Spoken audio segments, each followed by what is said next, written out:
Bienvenue sur IDFX Academy, la chaîne qui te simplifie le trading quel que soit ton niveau. Ici, grâce à des méthodes simples mais très efficaces, tu apprends à lire le marché et avec des stratégies aussi puissantes, tu deviendras rentable. Alors abonne-toi dès maintenant et clique sur la cloche pour ne rien rater des vidéos à venir. Reste bien jusqu'à la fin de cette vidéo et sois attentif. Je vais te montrer une technique que tu pourras appliquer dès aujourd'hui. Let's go!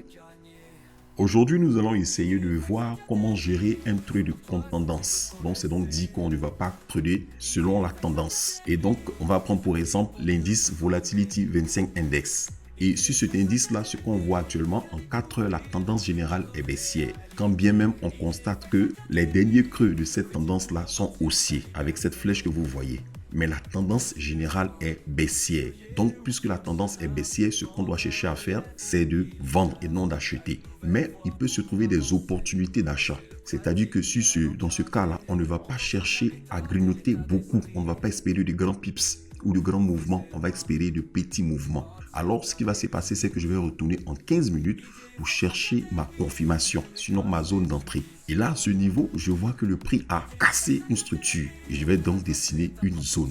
Pourquoi je dis qu'il a cassé une structure? Parce que cette résistance est devenue par la suite un support. Et le prix est justement revenu tester donc la zone pour qu'il soit désormais un support. Donc à ce niveau-là, ce que je vais chercher à faire, c'est de prendre un buy, donc une position d'achat. Mais je retourne d'abord en un time frame un peu plus petit, qui est 1 minute, pour avoir ma confirmation d'entrée. Et là, je vois comme confirmation une figure châtisse qui est le double bottom.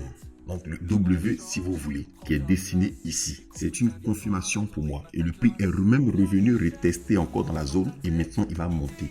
Mais pendant qu'il monte, comme je vous l'ai dit, je n'espère pas de grands pips. C'est pourquoi je vais mettre mon take profit à ce niveau-là. En réalité, le take profit doit être à ce niveau ici, pas à ce niveau plus haut. Mais j'espère un peu plus seulement. Et vous allez voir ce qui va se passer tout à l'heure. Vous voyez, le prix est en train de monter, le prix monte et comme j'ai dit, logiquement, c'est à cette zone-là que je dois espérer parce que à cette zone-là, on constate également qu'il y a une cassure pendant que le prix descendait. Donc, c'est la prochaine zone après celle sur laquelle moi j'ai pris ma position. Donc, à ce niveau-là, je dois sortir, mais je suis allé un peu plus loin. Regardez ce qui va se passer. Regardez ce qui se passe, regardez ce que le prix fait. Logiquement, à ce niveau, écoutez-moi, vous avez déjà pris assez, il faut sortir. Et justement, j'ai fermé certains de mes trades. Mais regardez ce qui va se passer. Puisque je vais laisser certains autres, le prix va revenir. Je vous l'ai dit au début, c'est un trade de contre-tendance. On trade contre la tendance, donc on n'espère pas de grands pips. Donc voici comment vous devez gérer un trade de contre-tendance. Vous ne devez pas chercher de grands pips. Vous devez prendre de petits mouvements, grignoter sur les petites distances, prendre vos profits et partir. Merci. Tu as aimé cette vidéo? Alors mets un like, abonne-toi à la chaîne et active la cloche de notification pour ne rien rater des prochaines vidéos. Je te dévoile les stratégies qui font mon succès et qui changent déjà la vie de ceux que j'accompagne. Rejoins aussi le groupe WhatsApp pour recevoir chaque jour un signal gratuit. Et si tu veux progresser et devenir autonome, inscris-toi au programme d'accompagnement personnalisé via le lien Telegram en commentaire. À très bientôt. IDFX Academy, le magique du vrai et du concret.